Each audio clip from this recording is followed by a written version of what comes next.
শত্রুরা তেমন একটা ক্ষতি করতে পারেনি, যতটা করেছে যাদের কাছের ভেবেছি, বন্ধু ভেবেছি, বেদম ভালোবেসেছি।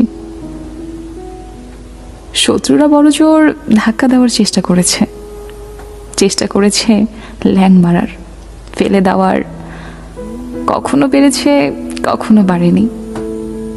কিন্তু কাছের মানুষেরা তারা খুব কাছে এসেছে, বিশ্বাস অর্জন করেছে, দুর্বলতা জেনেছে, মিশেছে, তারপর কখনো আছাড় মেরে ভেঙেছে, কখনো দুমড়ে মুচড়ে ছিঁড়ে ফেলে দিয়েছে।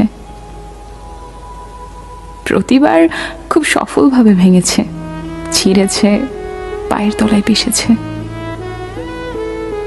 চলে যেতে যেতে এতগুলো টুকরো করে দিয়ে গেছে যে কখনো জড়িয়ে উঠতে পারিনি ঠিক করে। তাই আমি শত্রুদের ভয় পাই না, ভয় পাই কাউকে কাছের বলতে, কারোর কাছের হতে।